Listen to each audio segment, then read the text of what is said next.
Welcome back to our study on the book of Genesis. We are still in chapter 12. We've done the first 9 verses. Now we move on to the story of Abram and Sarai and his people in Egypt, which is verses 10 through 20. So I'll read that through a little bit, kind of say some comments on that, and encourage you to kind of go through the worksheet, of course, and have some discussion on this.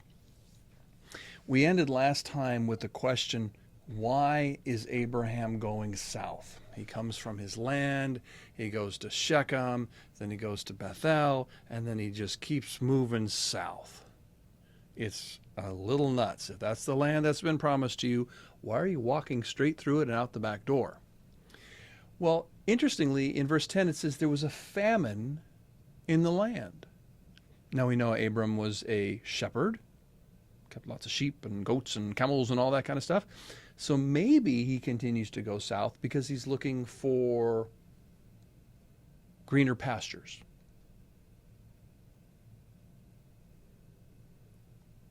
Okay, that's reasonable. But did God ask him to leave the promised land or go to it? Did Abraham say, hey, this promised land is looking a little rough right now. What do you think I should do? Now, these are early days in this new experience called faith, so I don't want to be too hard on Abraham yet. But clearly he didn't. He didn't ask God, how do I fulfill this command and receive these 7 promises when there's a famine? Help me out here. He didn't do that. He just kept right on going. And we'll see where that action leads him. So Abram went down to Egypt to sojourn there, to hang out there, live there for a while, for the famine was severe in the land. When he was about to enter Egypt, he said to Sarai, his wife, I know that you are a good-looking woman. Okay, so the Hebrew here is pretty clear. It says that your look, your appearance, your countenance, woohoo, you're a knockout. That's a nice thing to say to your wife, Hey, you are really good looking. When the Egyptians see you, they're going to say, that's his wife, let's kill him. Really? I don't know, maybe. So, say you are my sister. Tell them you're my sister so that I can live. That it may go well with me because of you, so that I can live because you're so good looking, and that my life may be spared for your sake. Now, I don't know about you, but already I'm like, okay, Abram, you sound a little full of yourself here, but maybe not. When Abram enters Egypt, the Egyptians saw that the woman was, wow. Okay. And very beautiful is a great translation. If you remember back in Genesis chapter 1, God saw that it was good. God saw that it was good. Day after day, God saw that it was good, it was good, it was good. And then when he looked at everything that he had made, it was very good. Same words here. Very beautiful. Okay, top of the line stuff here. Very beautiful. When the princes of Pharaoh saw her, they praised her to Pharaoh. Well, that's kind of interesting. So the little cultural thing going on here. The princes are like, wow, that's a good looking woman. She's so good looking, I better tell Pharaoh, because if I make her my wife, Pharaoh's going to kill me. So I'll just let him have her. The woman was taken into Pharaoh's house. That doesn't bode well. And for her sake, Pharaoh dealt well with Abraham. And he had sheep and oxen and male donkeys and females, donkeys and camels. So he's stinking rich. But Yahweh afflicted Pharaoh and his house with great plagues. Not just plagues, great plagues because of Sarai, Abram's wife. So Pharaoh called Abraham and said, "What have you done to me Now, I know we're not told how Pharaoh figured it out. I don't know either, but he did. So he says, "What? Wow, what have you done to me? Why didn't you tell me she's your wife?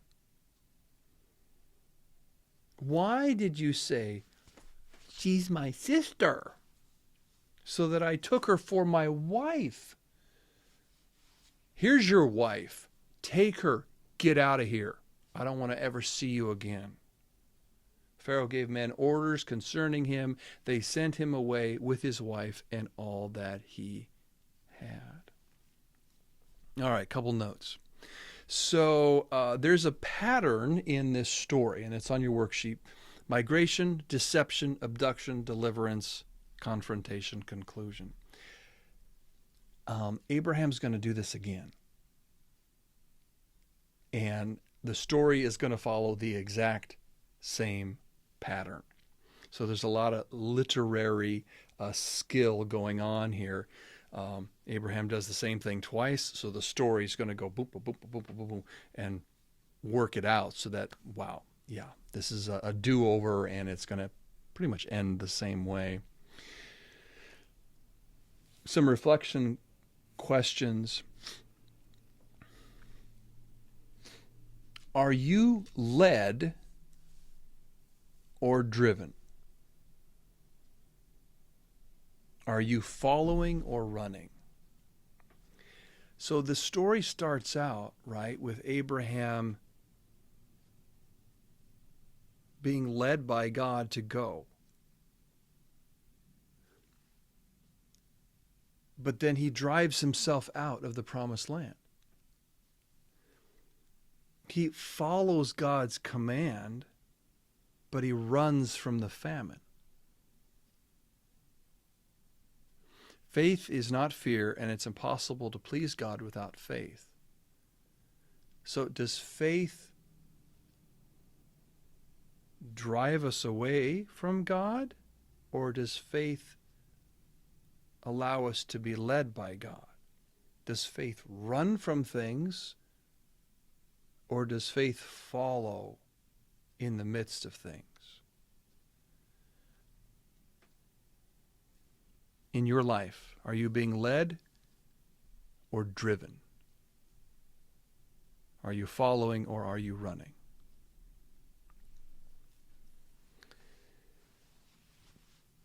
Second reflection for us to have. In this story,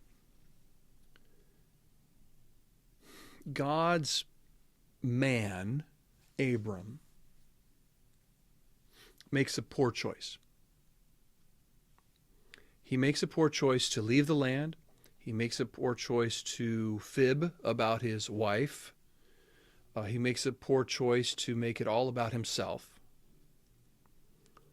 What happens to God's promises when God's people make poor choices? Now, I know we're going to say, oh, well, God keeps his promises. Yeah, I know. What were God's promises? Look back up a little bit. What were God's promises? I will make of you a great nation.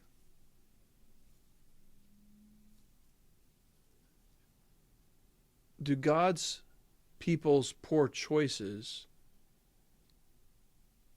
deny God's promises from happening? No, but they very well might delay them. Can't make you a great nation if you're in the wrong place. I will have a hard time making your name great when you're embarrassing yourself and me. I have a hard time making you a blessing when you're lying and being selfish. So I'll keep my promises, but you're making things really, really hard to come true in your lifetime.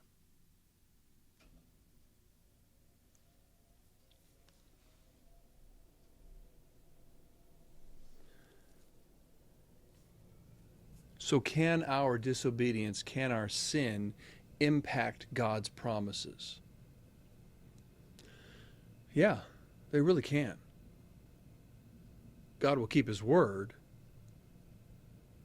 but there's a but. And the but happens to be our sinfulness and failures. And they will impact. Won't change God. God is the same yesterday, today, and forever. But we might have a diminished experience, and we probably will, if we continue in sin.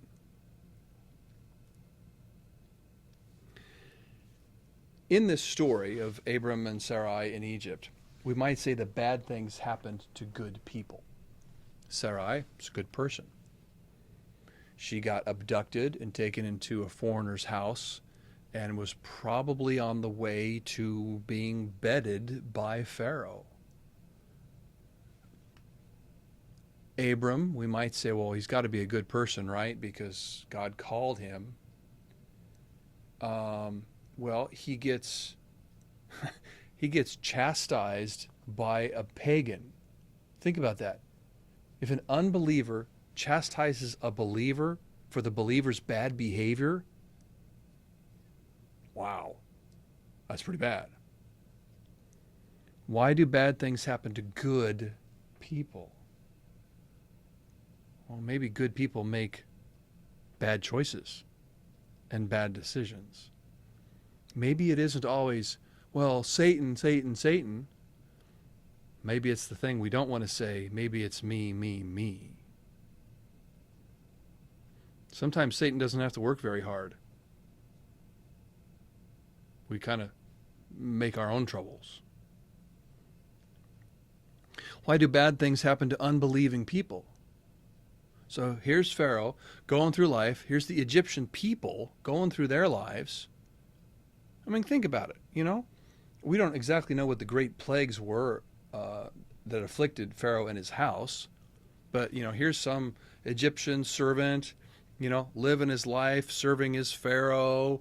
You know, maybe he's the baker. Maybe he's the cupbearer, you know, just doing his thing. And all of a sudden, some great plague, I don't know, maybe he gets boils or sores or you know, gets disease.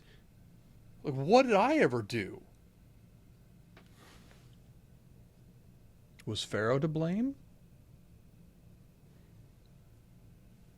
Or was the good people to blame for the bad things that happened?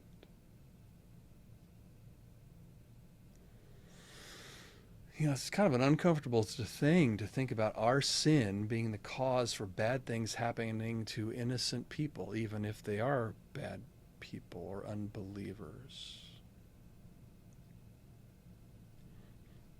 Acting contrary to faith has ramifications, not just for ourselves, but for others. Again, we're just getting into this faith thing. We're just seeing, how does this new thing that God is doing, how does it impact this relationship? And then how does it impact this relationship? Oh, so here's this guy, a descendant of Shem, and he's got this God, and apparently this God lets him lie, move into my country, and then I get punished because of his falsehood. What kind of a God is that? Certainly not one I want to be worshiping. You kind of see how that can work itself out in very unfortunate ways. And the same today. Why would I want to be a follower of Jesus?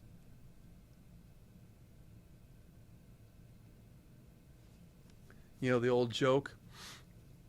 Police officer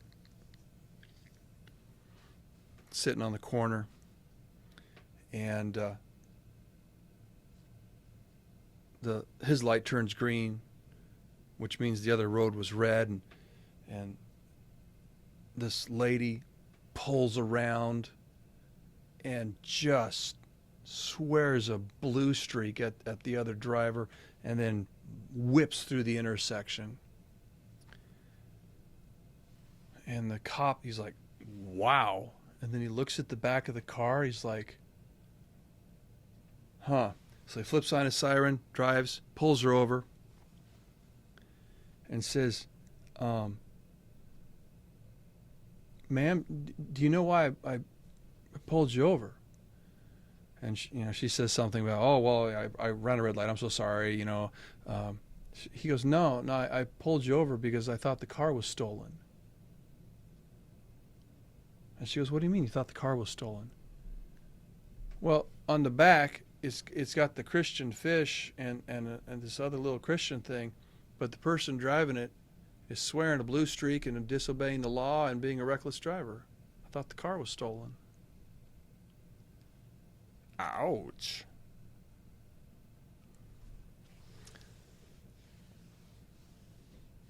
Our horizontal relationship with our neighbors is a reflection also of our God whom we worship.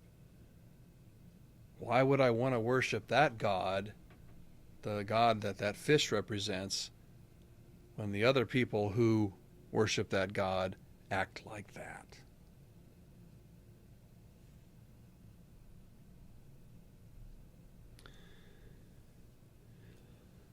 There's a few more questions here under reflection for you to consider.